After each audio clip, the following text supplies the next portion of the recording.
As I said yesterday, we're going to do the Great Compassionate Deity initiation. When we do the Jenang permission initiation, without the full-fledged initiation, having received the full-fledged initiation, you cannot take the Jenang fully. So since I'm doing the white Manjushri permission initiation, or permission to practice, so I thought to make it a complete process of the initiation or the blessing, and I thought of doing this initiation of Great Compassionate Deity.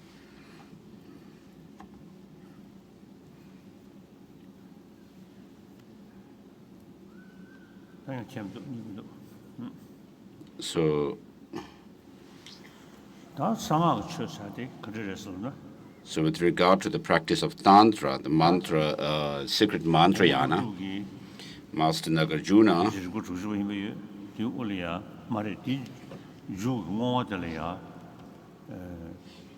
he says at the end of the 60 stanzas of reason, made through the power of this virtue,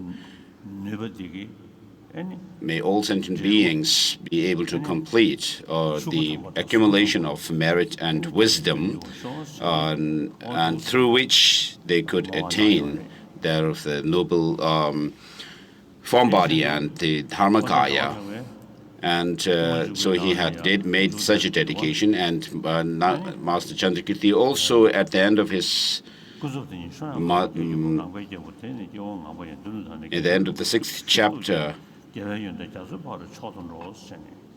of Madhyamaka Avatara, he makes that by cultivating the wisdom, realizing the two truths, the conventional and the reality as it is, may sentient beings be able to have both the wings of the swan which who leads the groups of the flocks of birds across the ocean.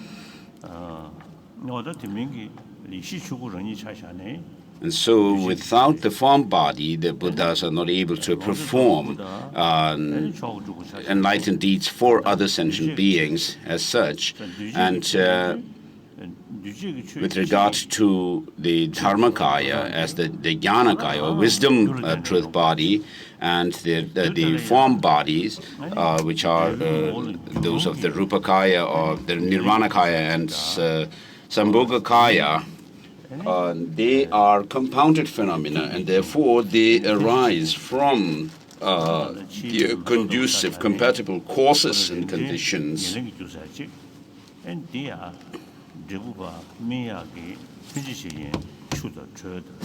And so just as a plant is nurtured and it grows from a seed into shoots and so forth with the help of cooperative conditions such as the water, manure, and warmth and so forth.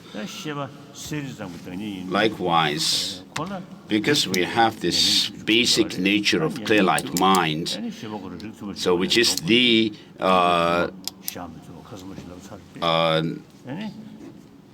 substantial cause for the later moments of consciousness, and therefore, since consciousness needs a substantial condition or cause, thereof a moment, previous moment of the consciousness, therefore there is no beginning and end to it. And so in the Sutrayana, there is no real the substantial cause of a Buddha body, form body of a Buddha, but it is taught in Tantrayana, and particularly the highest Yoga Tantra. As I said before, in the third turning of the wheel of Dharma, the one aspect of the third turning of wheel of Dharma, so the Buddha taught that of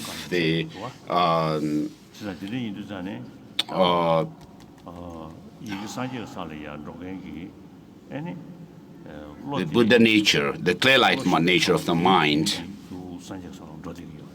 And so this subtle mind goes from here to that of the Buddha, the state of Buddhahood. And so it is called the all-excellent one. It has come from time beginningless and goes all the way to Buddhahood. So if we have to say that the Dharmakaya or the wisdom truth body needs its substantial cause, whereas the form body does not need a substantial cause at the part of the level of the training, that's not going to be a reasonable position. And therefore, in order to have the substantial cause of the Dharmakaya, or the form body, in the highest Yoga Tantra, there is this mention of the subtlest mind and the subtle energy. And so our mind also, when it gets to the subtlest aspect, it is this clear light mind. And together with it is this subtlest energy, the motile energy. At the resultant state of Buddhahood, the body, speech, and mind, which are also termed as the three secrets, become of one taste. And therefore, if that is the case, then that must come from a cause which is compatible to bring about such a state of the one taste of the three secrets. And so with regard to that, Master Nagarjuna has written Dorje and Dose, which relate those of the development or the generation stage of Guhya Samaja. And then with regard to the completion stage, Nagarjuna has written the 5 stages.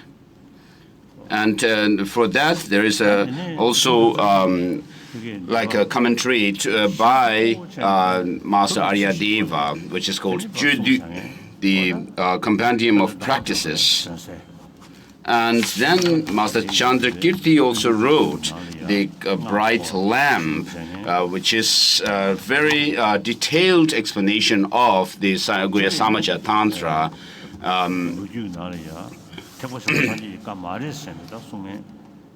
And in history, there were people after the death of the Buddha who said that the Mahayana is not a teaching of the Buddha, and Tantrayana is not a teaching of the Buddha.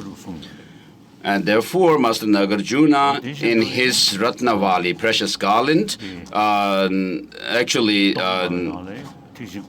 argues that Mahayana is a teaching of the Buddha, and Bhava Viveka also very strongly argues for Mahayana as the teaching of the Buddha, Mahayana's teachings. And then there is also in the Master Shantideva's Bodhisattva Charya Avatara as well, this argument. So if we have to look, if we look at these arguments, it would be very difficult to actually hold the position, what the Buddha has taught, unless we are able to prove it through reasoning. And therefore, in these treatises, lots of reasonings are used to prove that Mahayana is teaching of a Buddha. And if we also could follow reasoning and logic, so what is well known to both the Pali and the Sanskrit traditions, the Vinaya, Sutra, and Abhidharma texts, and scriptures or teachings. So with regard to the Abhidharma, there we can actually use reasoning and logic to prove that liberation and omniscience are possible. Otherwise, without using reasoning, it's just going to be difficult. And the sacred mantra yana is said to be not the teaching of the Buddha, but in fact, it is said that it is an interpolation from the Hindu tradition or the non-Buddhist tradition. So, of course, there are people who say such things even today. So in Tantra, there are lots of deity yoga practices, visualizing yourself as a deity, and also doing all kinds of practices for pacification and increase and so forth.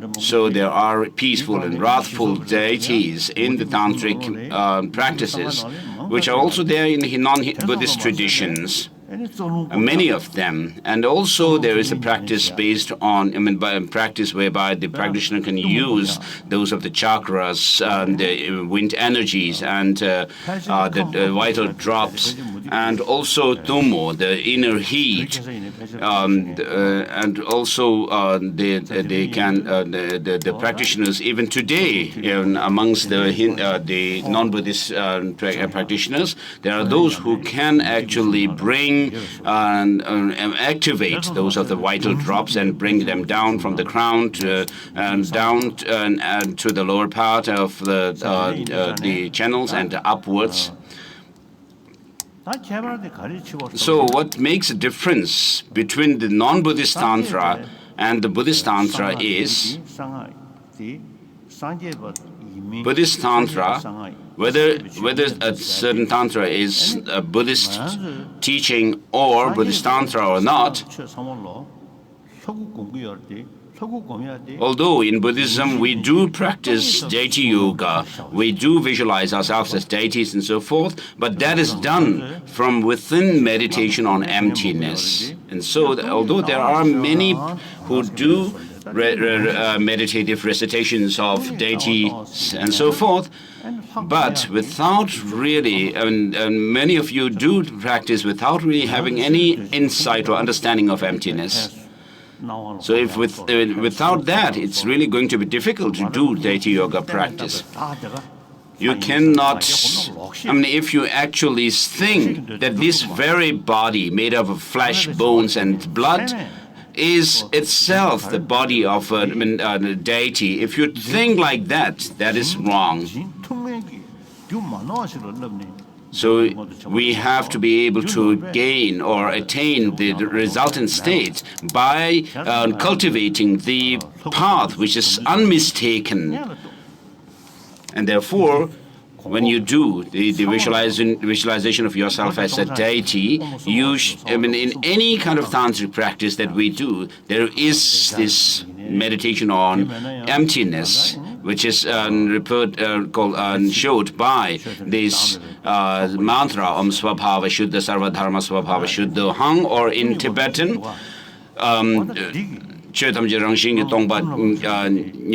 and so forth. Everything dissolves into emptiness. So Kunalama Rinpoche once told me that, of course, I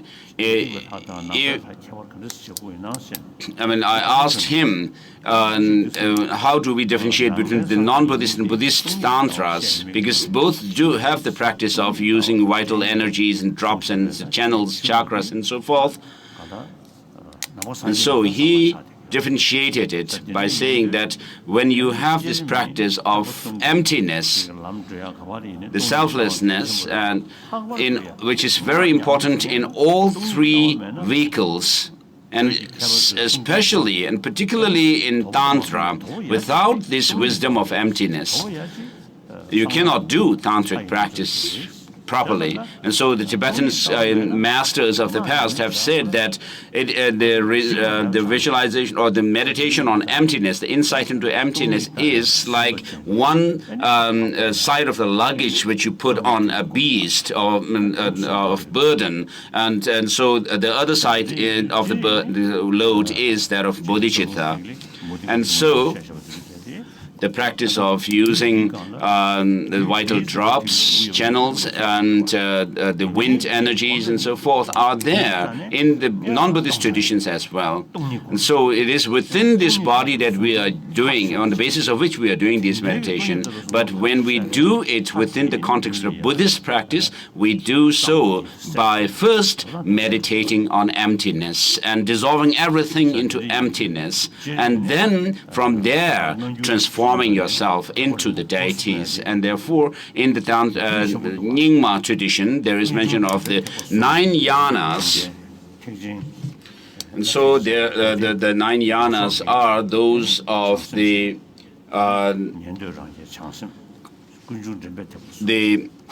Kunjun Dembe Thekpa, which means leading the disciples through those of the meditation on the Four Noble Truths, such as the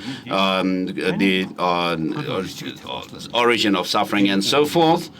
And then there is the within that is the Shiravakas, Pratyeka Buddha yanas, and Bodhisattva yana. And then in the external Tantra, there are Kriya, Upa, and Yoga Tantras. And then in the last set of 3 in the Nyingma tradition, we have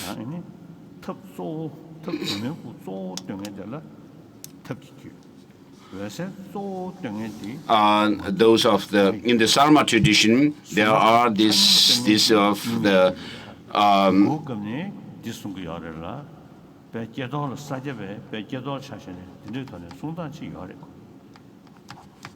the division of the highest Yoga Tantra into the Father Tantra, Mother Tantra, and then the non-dual Tantra. So Father Tantras refer to those Tantras which emphasize that of the method side of the practice.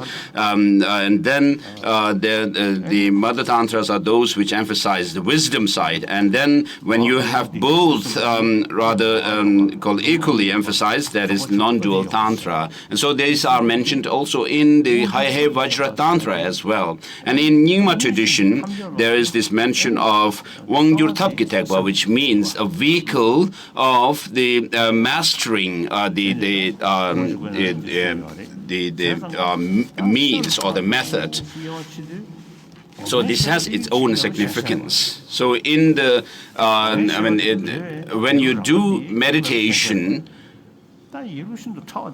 you don't use just the gross state of mind, but it is the subtle mental consciousness which is used in this meditation. And so when it comes to the 5 elements, external elements, we have the earth element and so forth, and including space. And then, when it comes to the inner experience of the space, there is mention of the 4 empty states.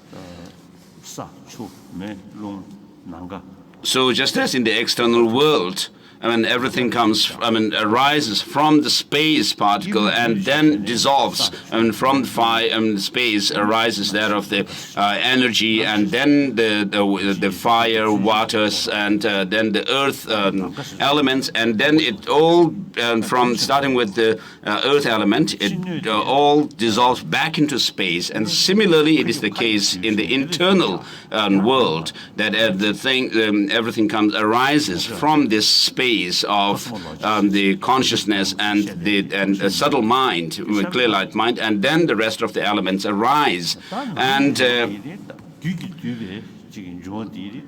they dissolve back into and so with regard to the material elements inside ourselves, such as those of the space, fire or heat and so forth, up to earth element, they arise from that space and then dissolve back into the space itself. And so in the external world, everything dissolves back into the space.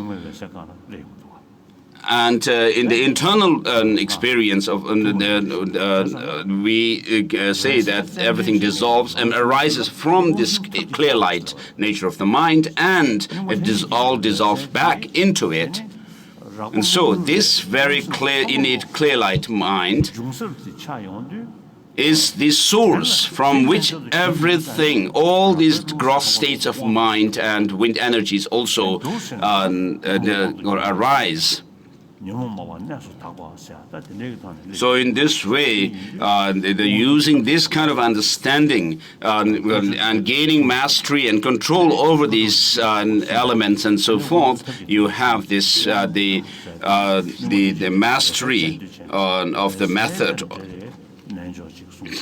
So the mastery here refers to a practice of yoga in relation to, in connection with this clear light, innate clear light mind.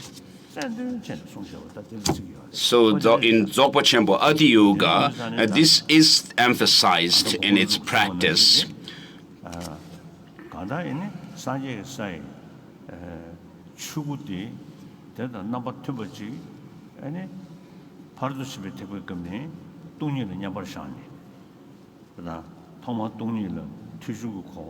So in the Buddhist practice, you first, even in the Sutrayana, we do cultivate this wisdom realizing emptiness, which comes through study first. And having studied about emptiness, you then do critical reflection on it and gain conviction in emptiness. And then you develop the wisdom or insight through meditation. And through this, in this way, when you tread along the path and progress along the path until it culminates into that of the Buddha's Dharmakaya. So in the Sutrayana, there is no path which is called and has the same kind of aspect within the path itself, which resembles that of the form body. Although there is the path which resembles the Dharmakaya in Sutrayana, and so it is said that without this practice, where there is a resemblance of the Rupakaya, the form body of a Buddha, within the path itself, you cannot actually attain it, the Rupakaya, merely by following the Sutrayana path.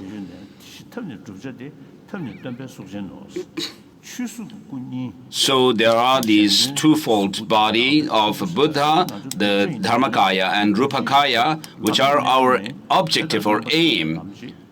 And if that is the case, then within the path leading to that, there should be the path which has the same aspect of these two resultant bodies.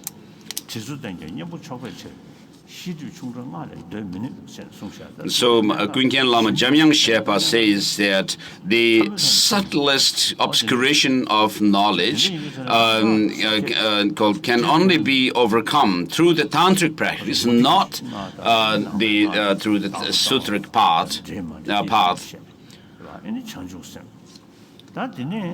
And so Buddhist Tantra must be related with the wisdom of emptiness and also that of Bodhichitta. And so whatever deity yoga, deity you visualize yourself transforming into, you should do that from within meditation on emptiness, so that this body and mind, which are ordinary that we have now, are dissolved into emptiness. And all these appearances, the ordinary appearances, are dissolved or withdrawn, and your mind is single-pointedly absorbed in emptiness. And you should actually feel that this mind which meditates on emptiness is the subtlest clear light, innate mind. And from within this meditation on emptiness, with that subjective clear light mind, then you arise into a deity. And so, even in this case, in the case of the initiation here, which is of the great compassionate deity, which comes under the category of the Kriya Tantra, and within the Kriya Tantra, there are those of the yoga signs with yoga, yoga with signs and without signs, and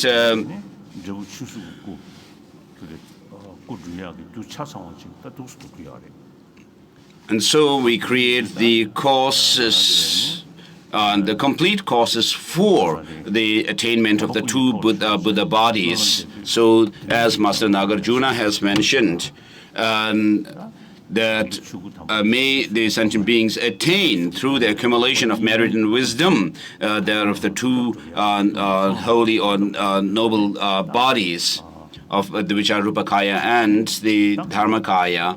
And so when you meditate on emptiness, you're ascertaining, your mind is conceiving emptiness and being certain about the meditation on that emptiness. And while that very mind which is absorbed in emptiness also transforms into the deity.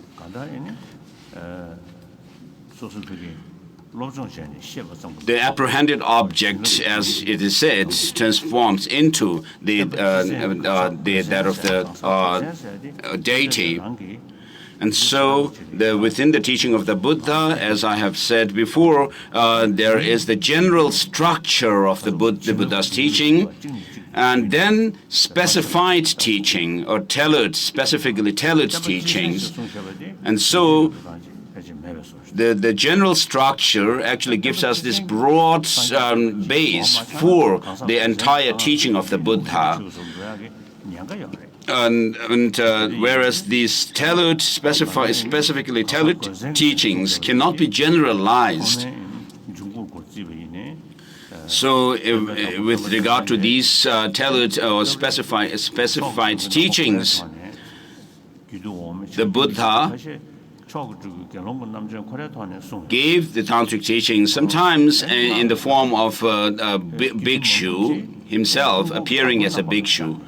But in most of the cases, the Buddha arose into the principal lord of the day, Mandala, and then gave those tantric teachings.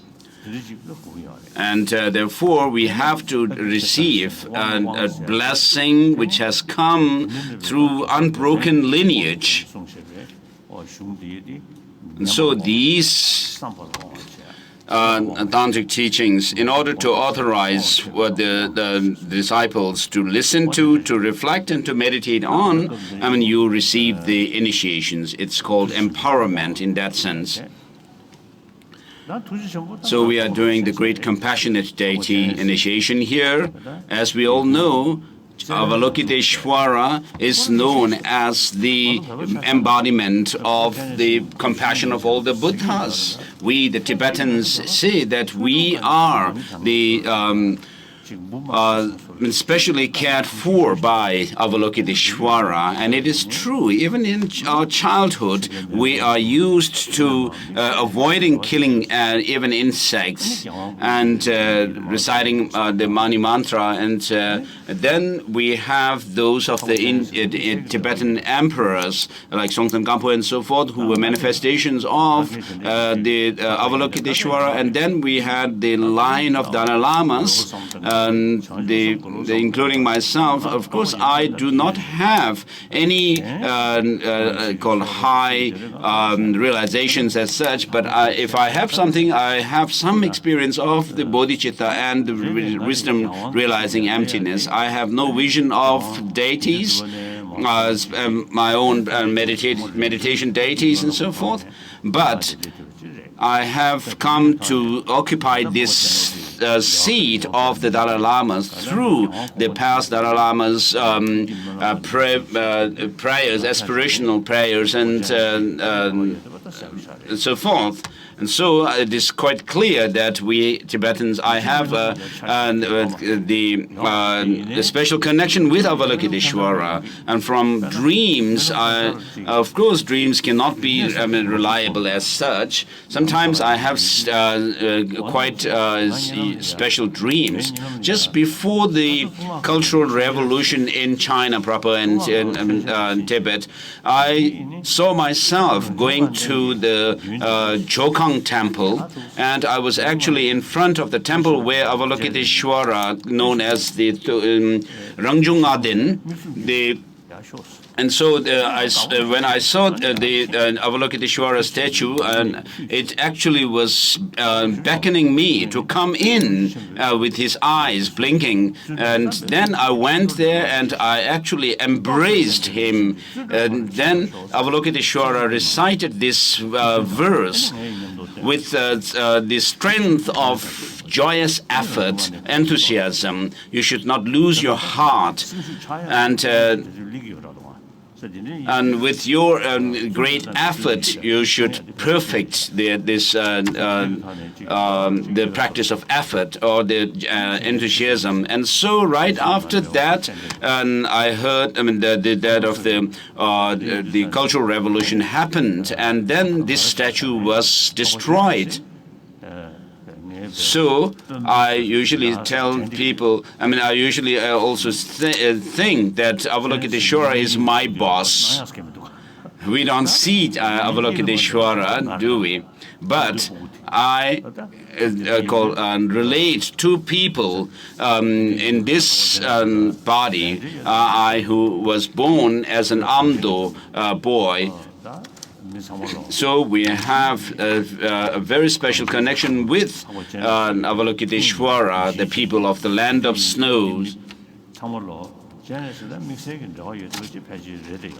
So the people who are born in the land of snow have a special connection with Avalokiteshvara, and similarly the teaching of the Buddha, this complete teaching of the Buddha, which comprised the Sutra and Tantra, which has spread to other places like Mongolia, with starting with that of the third Dalai Lama, Sonam Gyatso, and then the fourth Dalai Lama, Yönden Gyatso. And so, since the times, the Tibet entire teaching of the Buddha that has spread in Tibet also spread to Mongolia, and also before the Dalai Lamas, there was the Sakya Lama, Dogen Chogyal Pagpa, who also had connection with the Mongolians. Kublai Khan and I think Altan Khan and so forth. And so Buddhism that has spread in Tibet also spread at that time to Mongolia as well. And then later the Sonam Gyatso and Yönden Gyatso, the two Dalai Lamas, had this special link with, connection with the Mongolians. And so all those followers of this Tibetan Buddhist tradition, the entire teaching of the Buddha, have special connection with the Dalai Lamas and Avalokiteshvara as well. And so, with regard to Avalokiteshvara practice, there are those of the practice in accordance with the Kriya Tantra, your Charya Tantra, and so forth. So in the Kriya Tantra, you emphasize cleanliness and sticking to vegetarian meals.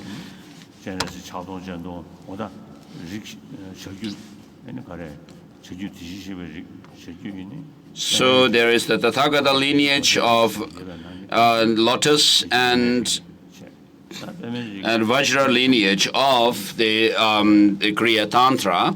And so this particular one comes under the Lotus lineage. And there is Avalokiteshvara four-armed, and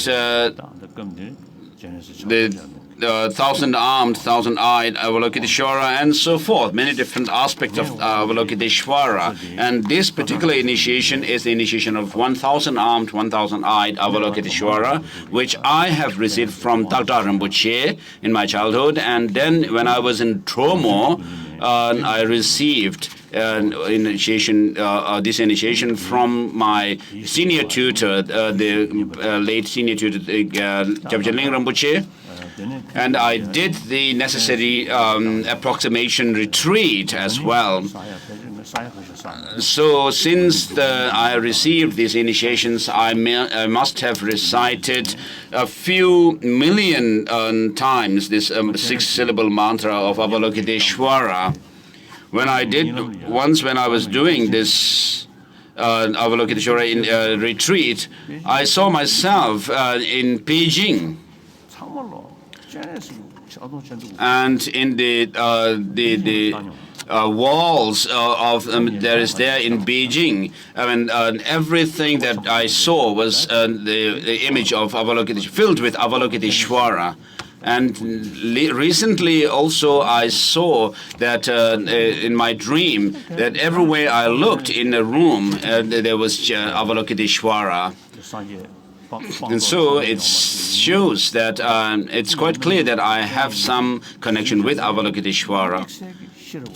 So when the Buddhas show in a certain form body or form dimension, they arise, they show called the form body in relation to a certain aspect of the Buddha's qualities, such as Manjushri in the aspect of Buddha's called wisdom manifestation, and Avalokiteshvara as the compassion of the Buddhas arising in the form of a deity. And so the initiation is 1,000 armed, 1,000-eyed Avalokiteshvara. And so this has come from the Gelongma or Bhikshuni Pelmo or Lakshmi. In Tibet and other places, there are people who do meditative recitations of the Avalokiteshvara and do the fasting practice. And so we are going to go through this initiation together with the preliminary process of the initiation in one go.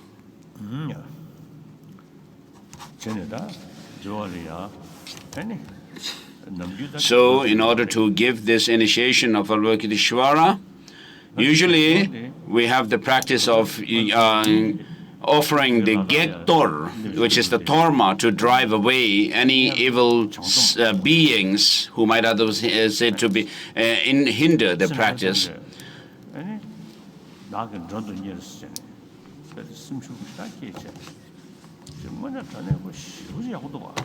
So usually we also do this practice of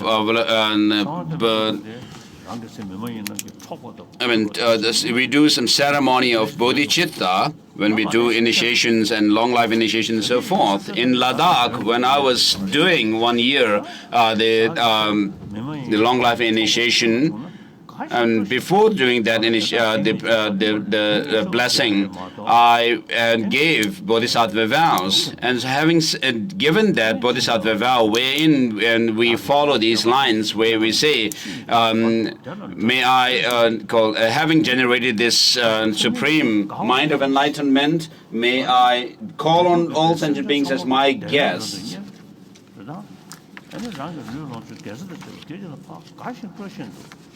But having done that, I didn't feel quite right to say, that these so-called evil beings, the obstacles and so forth, should be driven away. So, if we are practitioners of Bodhichitta, as Master Chandideva says, may all the gods and so forth be joyous. And at the end of the 3rd chapter of our the Guide to the Bodhisattva Way of Life, he says, in front of the Tathagatas, I call on all the sentient beings to the feast of Tathagata stage, as well as in the meantime, those of the beneficial practices and experiences, and therefore he says, may all gods and non-demigods be joyous. And so I didn't feel in Ladakh quite comfortable to do this ritual to drive away the evil, what is known as the evil forces,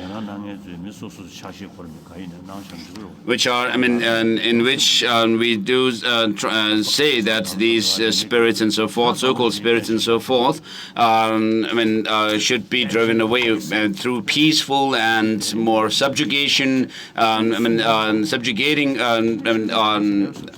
practices as well as wrathful practices. And so I felt it's not comfortable to do this ritual to drive away evil forces. And so what I do is just make offering of torma to the local, what are known as Shivda, the local deities or spirits of the honor of this, the spirits who are like the honor of the land and so forth. And so we don't need to do, so I did just that, torma offering to the Shivdaks.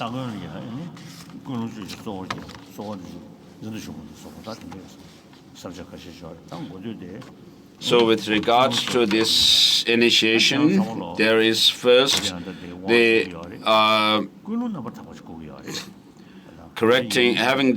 holding the correct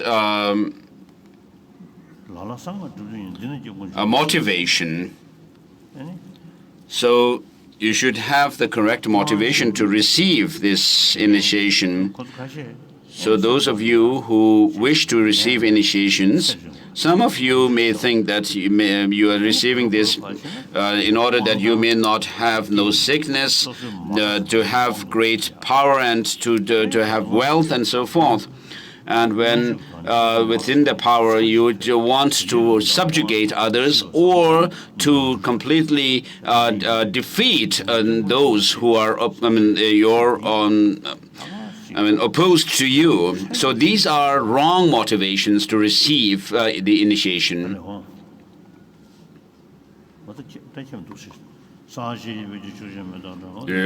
For this is the request for the initiation from the sponsors. May this great drum of Dharma overcome the miseries of sentient beings, and may you live long to give the teaching. Live for eons. And so there are those who have that kind of motivation to receive initiation, and there are those who say that they want to have a higher rebirth, such as human rebirth, so that they will be able to serve the Dharma. And that kind of motivation is also not up to the measure for receiving this initiation. And then there are still others. As long as we have a life form which is under the influence of our karma and mental afflictions,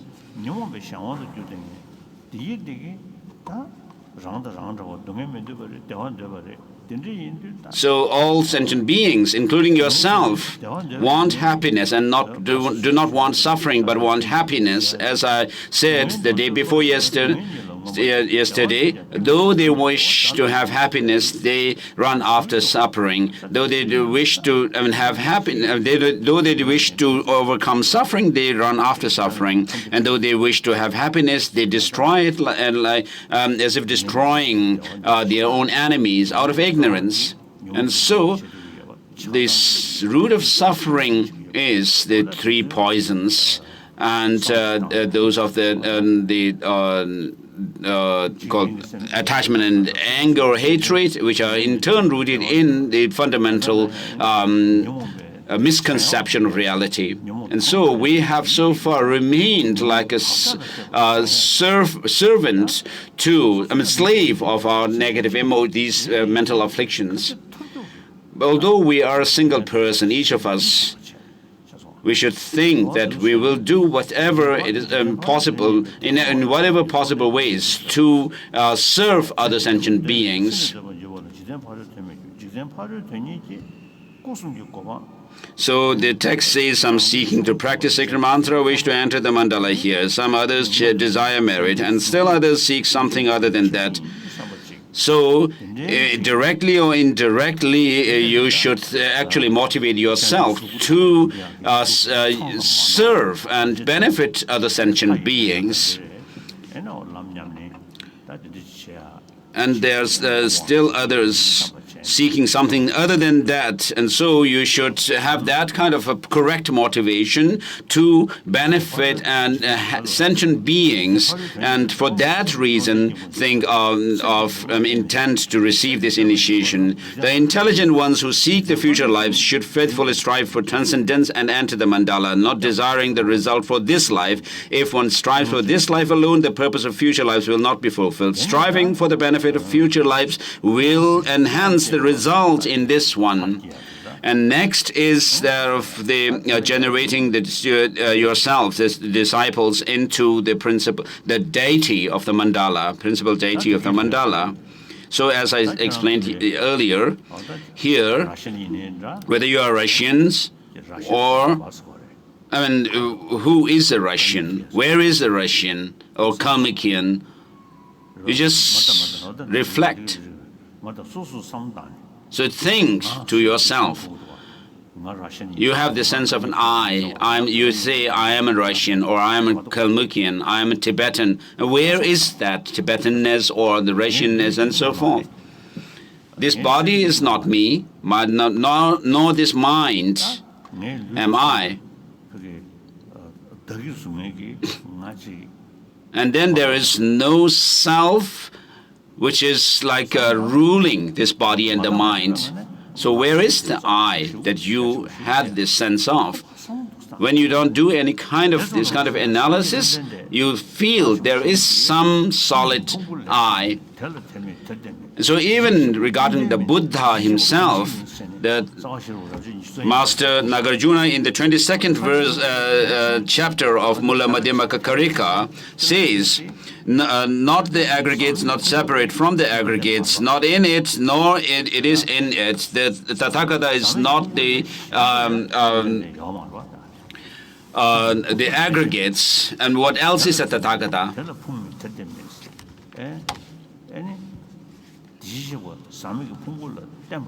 So the Tathagata, depending on the uncontaminated aggregates, nor the uncontaminated aggregates are within the Tathagata, and so forth. And so this kind of analysis is done in the Mula Madhyamaka Karika. And so you can use the same verse relating to yourself.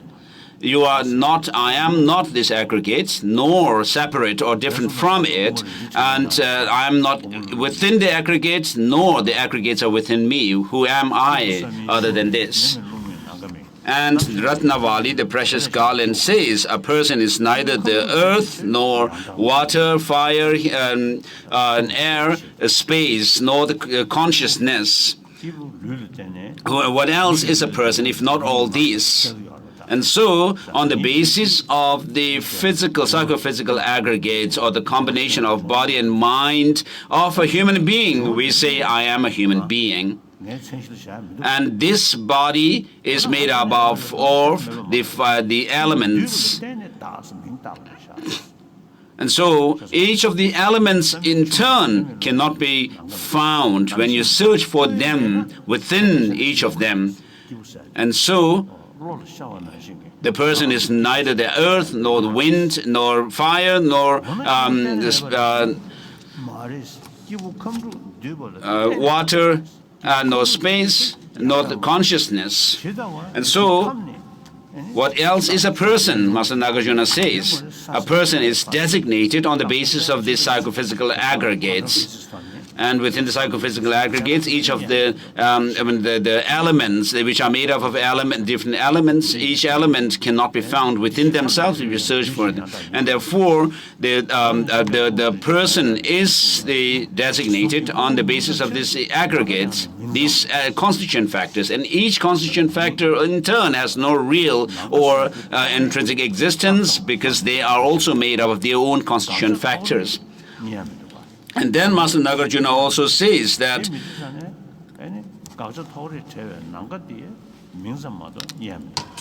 a person is mere name, and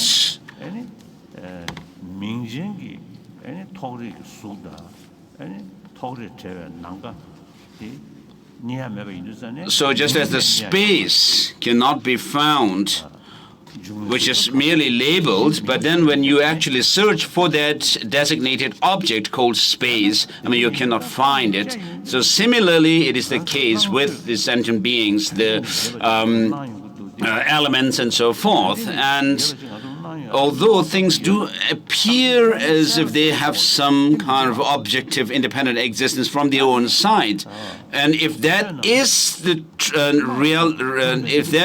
reality, we should be able to really find when you search for them, but they cannot be found.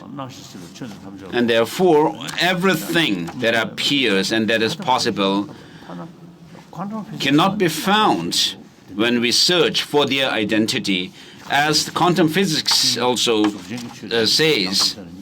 So just as the external objects, the material objects, cannot be found when you do this kind of analysis into their nature and search for identity, similarly, it is the case that the internal world of sentient being cannot be found when you do this kind of critical analysis and search for their identity, the objects designated. So, although things do appear to you as if they have some objective existence, feel convinced in your minds that this is not true. Nothing whatever has any objective existence. And so, external objects are like that, and yourself as individuals also cannot be found from within or amongst the aggregates, the body and the consciousness. So although what you find when you do this kind of analysis is, what you find is emptiness. The body or the self and material things cannot be found when you do this kind of analysis. When we do not do any kind of critical analysis, we take it for granted that this and that thing exists.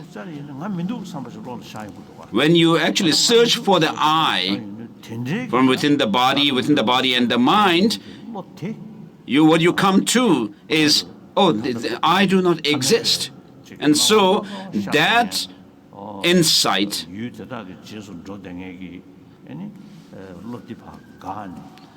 what it does is, when your mind is absorbed in it, the rest of the diversities of things and the conceptions cease. And that mind, which is now absorbed in emptiness, imagine that you have this certitude about emptiness and absorbed in emptiness. From within that emptiness, with meditation, you arise into avalokiteshvara with one hand and one face and two hands.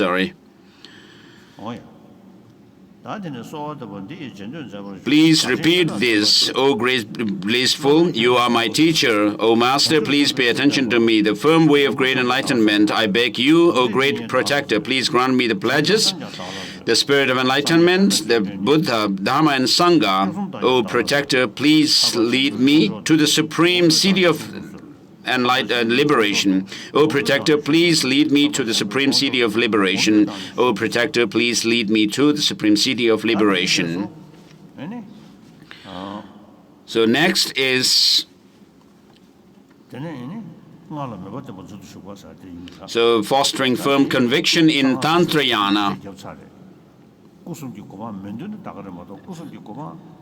So as long as if you do not wish to attain the three Buddha bodies, I mean, that is it.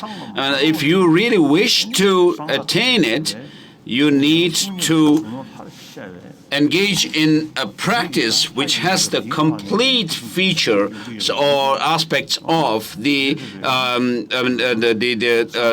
path and the practices which lead to the attainment of the three Buddha bodies.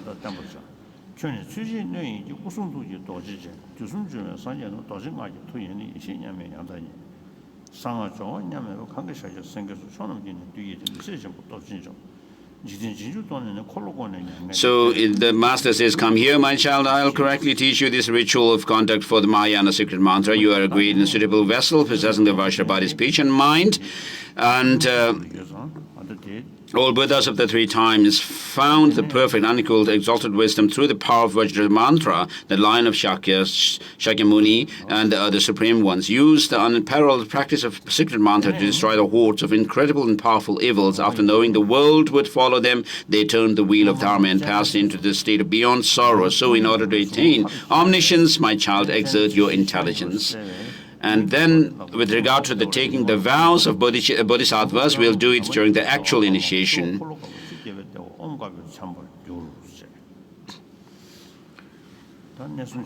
So having arisen or transformed yourself into the deity, your three doors, your forehead or crown and the throat and heart are marked with these three letters, Om, Ah, Hum. Om. So at the heart of the disciples is the black five-pointed Vajra in the center of, on which is a black syllable Hum on a sun disk.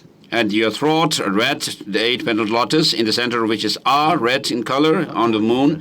And on your crown, a white eight-spoked wheel, in the center of which is Om on a moon disk. So, since we are doing this initiation and the preliminary process here together, we don't go through the process of checking dreams as such. So we have already done the mandala offering earlier. Oh, great blissful one, please pay attention to me.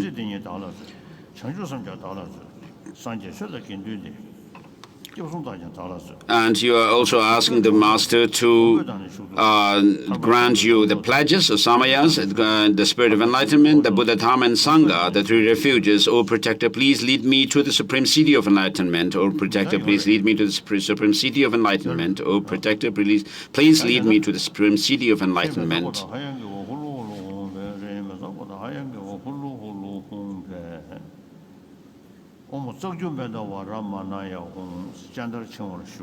Please put on the blindfold. So this symbolizes the Tantrayana, which is a secret mantrayana. So secrecy here refers to doing the practice with restrictions. In India, it was passed on from the guru to a suitable receptacle or receptive disciple in a very secret manner. In Tibet also, in the earlier Kadam masters' tradition, the Tantra was practiced very secretly. But eventually, it became widespread in Tibet. So Buddhism, which has spread the length and breadth of the Tibet,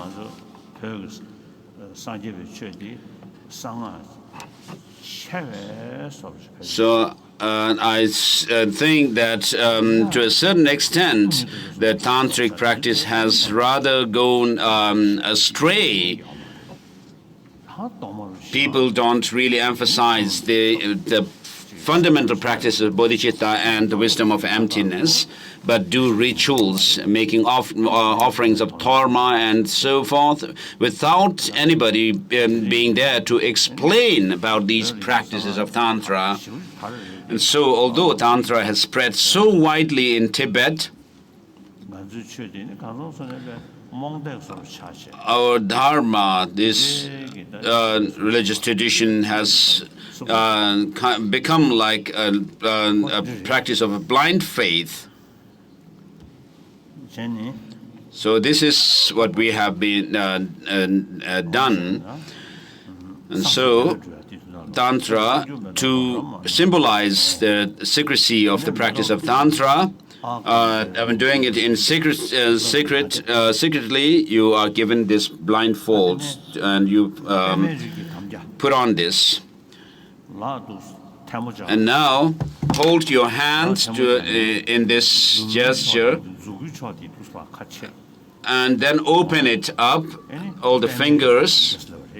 So this is called the samaya, or the mudra of the lotus lineage. So hold this hand gesture at your heart and repeat this, Om Padma Upavaya Swaha. So the disciples, appearing in the form of avalokiteshvara, have the three letters, Om on your crown, A at your throat, and Hum at your heart. So next is taking the Bodhisattva vows. So these Bodhisattva practices are the practices whereby we learn how to foster our courage to overcome our selfish, self-cherishing attitude and cherishing others over oneself. So as I have been explaining in the last 2 days, Bodhichitta is really a great practice. It's really a precious practice. So what we do is we are so selfishly indulging that all kinds of bad things are happening to us, unwanted things are happening to ourselves. And if you look at the people around you, I mean, they are also full of all kinds of hope and fears, and therefore lots of suffering and so forth, because of selfishness. So, of course, we need to be compassionate and loving. But what disturbs our mind, peace of mind, is these destructive emotions, this the selfish attitude. So bodhicitta, this spirit of enlightenment, is the main factor leading us to Buddhahood. Even on a daily basis, it will really be beneficial to one's own peace of mind. Why? Because self-cherishing attitude leads to improper ruminations and thinking, and therefore we create karma, which leads us to suffer. And when you have something that you face, to which you are attracted, I mean, you become attached. And when there are some things which you dislike, you face them and you become angry. So these two factors, which are the self-cherishing attitude and grasping at true existence, independent existence of self, have worked, I mean, hand in hand to lead us, enslave us in suffering. Although we wish to overcome suffering, we are not able to do that. Though we wish happiness, we are not able to attain that. That is because of these two factors. So Master Nagarjuna, Master Shantideva actually points out and actually the shortcomings and faults of self-cherishing attitude and these advantages of cherishing others over oneself. And so far, though we have indulged ourselves and be enslaved by, us be enslaved by these two negative factors, now is the time to really change that. with the cherishing others and the wisdom of emptiness. And so in the beginning, when I received the teaching, started receiving the teaching of Bodhichitta, I have found it to be very difficult practice to do, whereas the wisdom realizing emptiness, I found it quite interesting.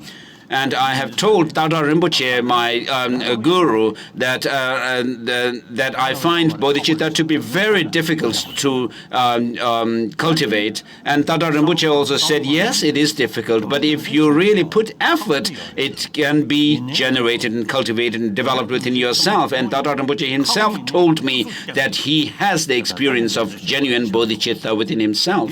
And therefore, it was an I took inspiration from that, and then trained myself and in the cultivation of bodhicitta for the last over 60 years or so. I have developed, cultivated this insight into emptiness. And then after I especially received teaching on Bodhisattva Charyavatara, I trained myself on bodhicitta. And so these two practices are really beneficial to reduce the intensity of self-grasping attitude and also this cherishing oneself over others. And so I confidently, of course, can, to a certain degree, can say that these are really beneficial to oneself from my own experience, little experience. So it is very clear that one can attain one's own goal and the goal of other sentient beings on the basis of bodhicitta. And therefore, we are going to do this ceremony of taking bodhisattva vow. So this tea that has been lying on the table since some time, it's cold now, although it's now time to do the bodhisattva vow. But it's tasty anyway.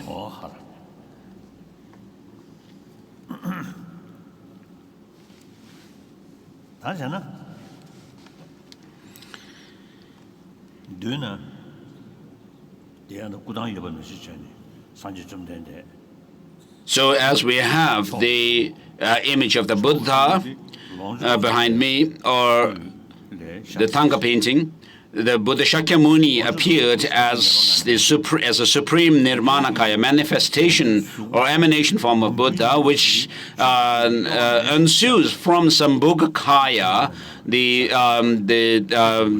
complete enjoyment body, and which in turn, these two arise from that of the Dharmakaya, the wisdom Dharmakaya. And so these three, the Dharmakaya, and the Sambhogakaya and Nirmanakaya, are the three Buddha bodies. So in the Sanskrit tradition, the three Buddha bodies are mentioned. And around the Buddha, in the form of Supreme Nirmanakaya, imagine those of the 8 close disciples in the form of deity, including also Aryatara. And then those of the 7 successors to the Buddha and so forth. And then those of the 17 Nalanda masters, as well as the great Mahasiddhas, and also the masters of the lineages of Nyingma and tradition, within which there are those of the lineages of Kama, the word of the Buddha, and then Terma, and as well as the revealed treasure teachings, as well as those of the profound visionary teachings, lineage. And then the Sakya masters of the Lamde tradition, the path and the fruit, and then also the masters of, the Sakya masters such as the 5 Pratyaks and so forth, as well as the Kagyu masters like Maba Lotsawa and the Milarepa and Gampopa and so forth, and then those of the Kadam tradition, Adisha and Damtempa and so forth, and then the Chonang and the Geluk traditions of which have come from the Master Tsongkhapa and his disciples and so forth, and also Jonang tradition, as we say, the 8 lineages or the chariots of practice and so forth. So we can actually see that all sentient beings, when you look at yourself as an example, you'll see that everyone else also wants happiness and do not want suffering. So of course there may be those who have reached a very high level of experience, but regarding ourselves, we can say that we really don't know how to go about with the real practice, that the suffering is rooted in our mental afflictions, this grasping at true existence, and also cherishing oneself alone over others. And so now is the time that, even if it may be a slight, we somehow understand, have heard what actually causes us suffering and what can be what can uproot this cause of suffering to a certain degree. And so the Buddhas are our teacher, and the actual refuge for us is the experience of the Buddhas, the stage of purification, and those purified states of mind, as well as those of the realizations of the path. And so those of the objects of refuge have these experiences, and such as the Buddhas who have reached that ultimate goal, ultimate abandonment, state of abandonment and realization, as well as those who are on the path, and they are the ones who are our role models. So the enlightened deeds of the Buddhas radiate all the time, and so forth is said in Mahayana Uttara Tantra. And so we have the Buddha nature, in other words, this verse says. So whatever negative karmas we may have created through this self-cherishing attitude, we confess them in this ritual.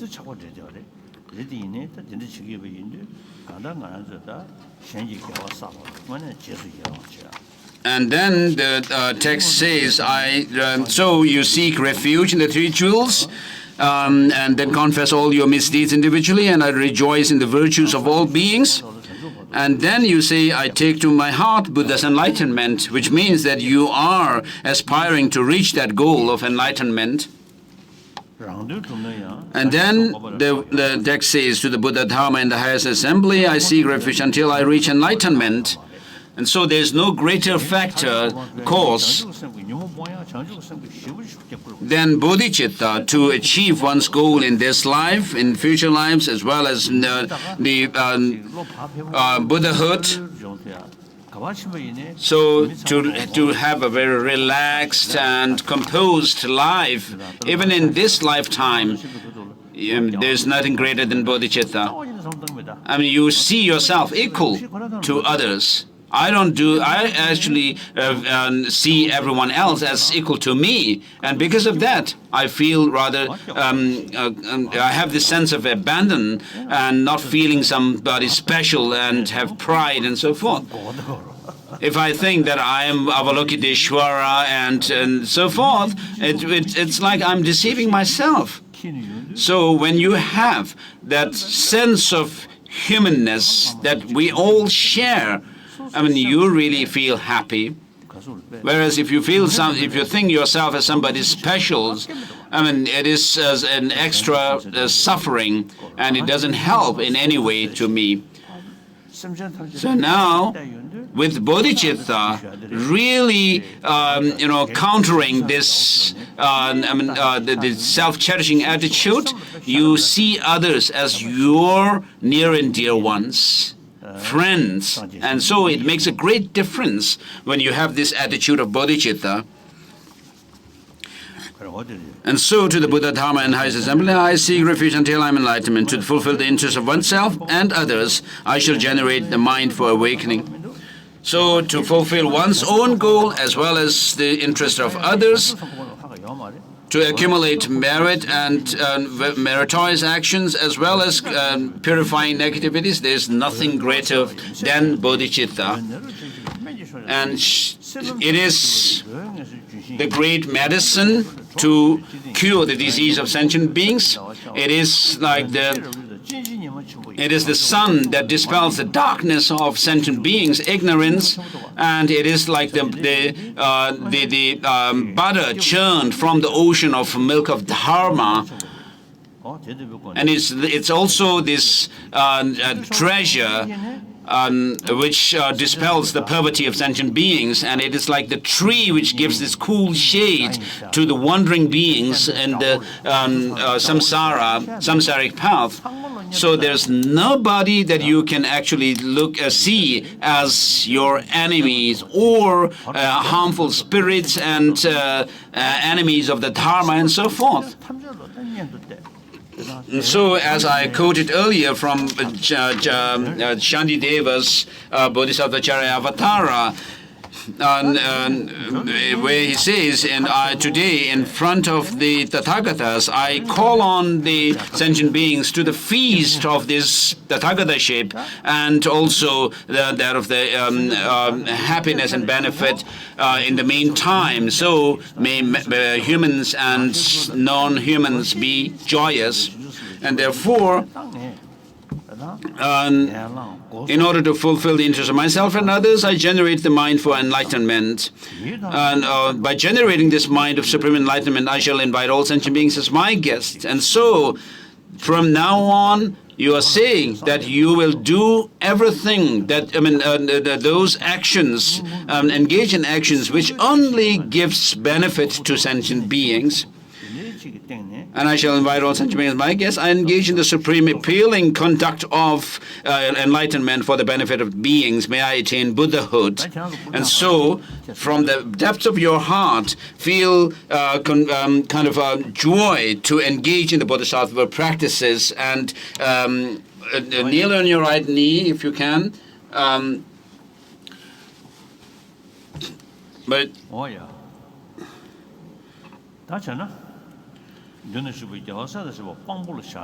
So, taking the Buddhas and Bodhisattvas as your witness, imagine all sentient beings in the 6 realms of existence across the expanse of the space, and reflect that you have found this precious human life, that you have met with the Dharma, and especially if you do not start from now to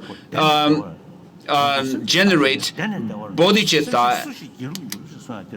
And so bodhicitta is that vehicle that leads you from blissful to blissful state, as Master Shantideva says, which intelligent person does not despair of riding the bodhicitta horse, which leads from bliss to bliss. As I explained earlier, now you should feel that from now on, my boss are these 2 principles of bodhicitta and the wisdom of emptiness. And so, when you have the confidence in the bodhicitta and the wisdom of emptiness, you will not have fear to work for sentient beings' benefit. So, what you are saying by these lines is that you will generate bodhicitta, this spirit of enlightenment, and not only that, you will engage in the bodhisattva practices of the 6 perfections and so forth. And with this, you are taking the Bodhisattva vow, which comprise of the 18 root downfalls and the 46 secondary infractions. And so you will be able to overcome them if you are able to restrain selfish attitude. Please repeat, I seek refuge in the 3 jewels and confess all sins individually. I rejoice in the virtues of beings. I take to heart Buddha's enlightenment. I seek refuge in the Buddha, Dharma, and Supreme community until I am enlightened. In order to fulfill the interests of myself and others, I generate the mind for enlightenment. And by generating the mind for supreme enlightenment, I shall invite all sentient beings as my guests. I engage in the supremely appealing contact of enlightenment for the benefit of beings. May I attain Buddhahood. Please repeat it for the 2nd time now, having repeated it once. So, with the Buddhas as and the Bodhisattvas as your witness and also your role models, you should think that you will engage in the Bodhisattva practices just like the Buddhas and Bodhisattvas. I seek refuge in the 3 jewels. I confess all misdeeds individually. I rejoice in the virtues of all beings. I take to my heart the Buddha's enlightenment. I seek refuge in the Buddha, Dharma, and Supreme community until I'm enlightened. In order to fulfill the interests of myself and others, I generate the mind of enlightenment. By generating the mind of supreme enlightenment, I shall invite all sentient beings as my guests. I engage in the supreme appealing conduct of enlightenment for the benefit of all beings. May I attain enlightenment. So now, at the end of the 3rd repetition, when you say, for the benefit of all sentient beings, may I attain Buddhahood, you feel convinced that you have received Bodhichitta, Bodhisattva vows, that you have, if you have received it before and caused decline to it, they are recovered. If you have not received it before, you are receiving it a fresh set of the enlightened, the Bodhisattva vows. And if you have not caused any decline, they are enhanced further. And so feel that you receive this Bodhisattva vow. I seek refuge in the 3 jewels. I confess all sins individually. I rejoice in the virtues of all beings. I take to heart the Buddha's enlightenment. I seek refuge in the Buddha, Dharma, and Supreme Assembly until I am enlightened in order to fulfill the interests of myself and others. I generate mind for enlightenment. By generating mind for supreme enlightenment, I shall invite all sentient beings and I engage the supremely appealing conduct of enlightenment for the benefit of beings. May I attain Buddhahood. So this please repeat these lines also. Today my life is borne fruit. I have attained an excellent human existence. Today I am born into the Buddha's family, and now I have become a Buddha's child. Now come what may, I shall act in accord with this lineage, never causing this impeccable noble lineage be tarnished. As long as space endures, as long as sentient beings remain, may I too remain to dispel the miseries of the transmigrators. As long as space remains, as long as sentient beings remain, until then may I too remain to dispel the miseries of the transmigrators. As long as space remains, as long as sentient beings remain, until then may I too remain to dispel the miseries of the transmigrators. So next is generating what is known as the all-encompassing yoga mind. So have a very intense sense of wanting to liberate all sentient beings from suffering and wishing to become enlightened, a Buddha, so that this attitude of bodhicitta transforms at your heart into a moon disk. And then you meditate on emptiness, that nothing whatever has any inherent independent existence, that they are devoid of any inherent existence. And so that wisdom or insight into emptiness transforms into a white 5-spoked vajra at your heart standing on the moon disk. And so these two symbolize or represent your conventional bodhicitta with the moon disk, and then the ultimate bodhicitta with that of the vajra. So from now on, until I attain Buddhahood, in whatever situation of life you are, in this life, in the intermediate, and in the next rebirth, and so forth, you should make a pledge that you will never lose this, you will never slacken in your effort to cultivate them and maintain and enhance them further.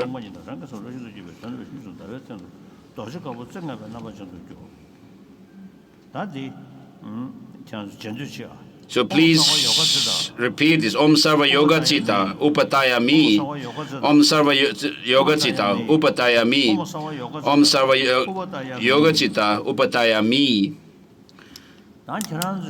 So, just as you have imagined these two bodhicittas represented by the moon disk and the Vajra, the moon and the Vajra mind,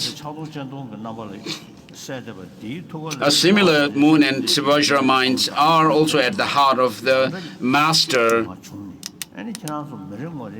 avalokiteshvara, and from which replicas of them come forth, shoot forth towards you, and they dissolve into the moon disk and the Vajra at your heart,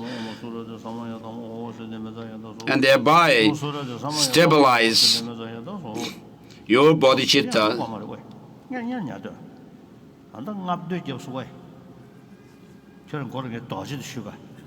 So the attendant was too quick. He was not supposed to go ahead with whatever he was doing. He's only said, should I hit this Vajra on your head?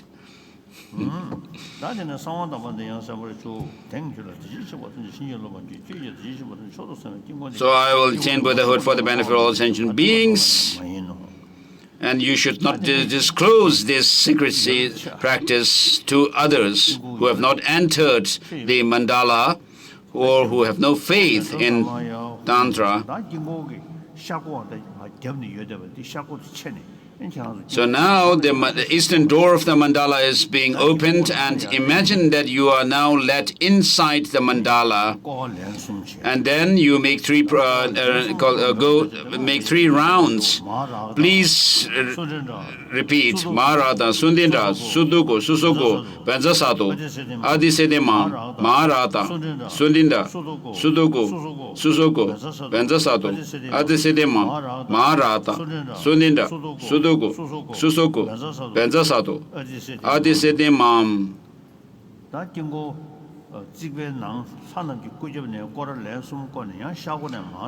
So now, having made three circumambulations to the deities of the mandala, you now go from the eastern door.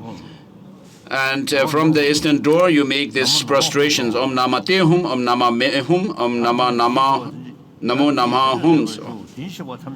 Please repeat: all Tathagatas, bless me. Great compassionate one, please descend into me. All great compassionate one, please descend into me. Great compassionate one, please descend into me. So from the rays of light that emit from the heart of the Guru and the deity in the mandala, the great compassionate deity is invoked, and they come down and shower onto you, and thereby you are blessed with the body of the Buddha, the great compassionate deity.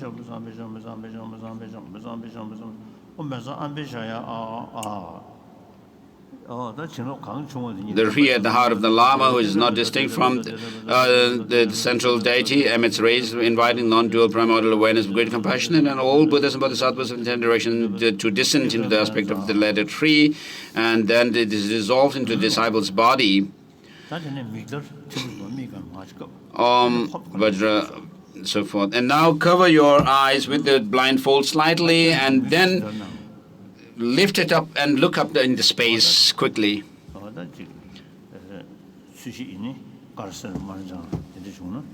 So if you see some color, such as white, yellow, red, or green, I mean, they symbolize or represents achieving the different siddhis or the activities. When I received the great Mahachakra Vajrapani initiation from Second Rinpoche, I actually at this point saw a green color. And so sometimes it happens. Now, make 3 circumambulations to the mandala and repeat this. Om Shri Bezagota Hayagriva Hulu Hulu Humpe. Shri Bezagota Hayagriva Hulu Hulu Humpe.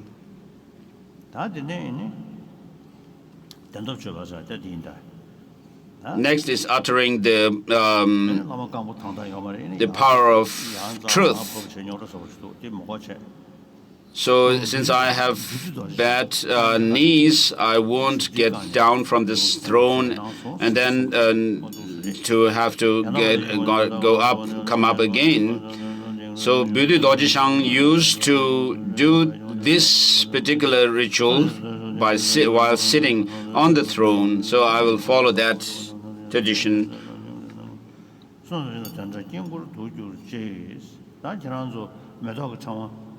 So now, the flower garland that you have been given, please hold it in your hands and imagine that you are all throwing your flowers garland in the mandala, inside the mandala. Imagine this. So the negativities of the body, speech, and mind of the disciples are cleansed. And now you go inside the mandala and please repeat this. Umbezabadi, Girhana Humpe. So with this you offer the flower garland to the deity, the 1,000-armed, 1,000-eyed avalokiteshvara, the main deity, and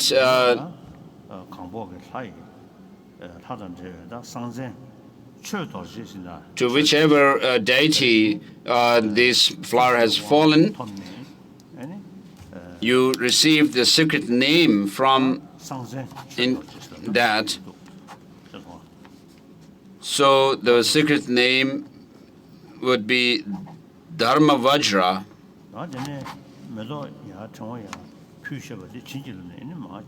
So this flower that you have offered up to the deity is now blessed and given back to you and put on your head.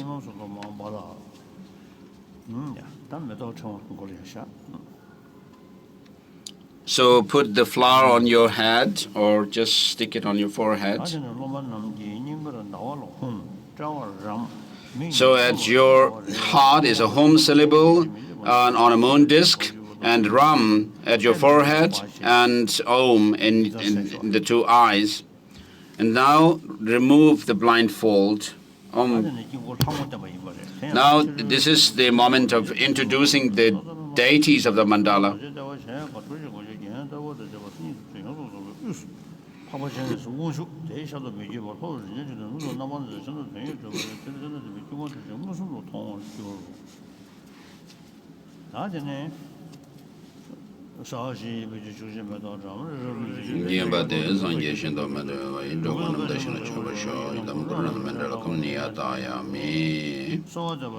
Please repeat this request line.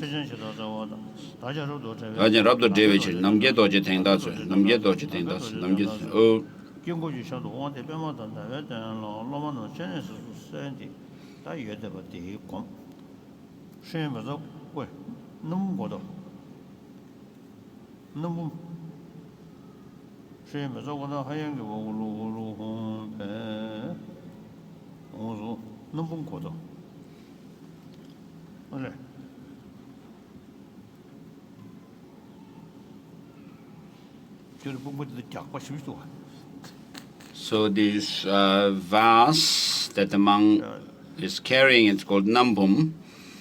Oh, yeah. Oh, didn't you see that?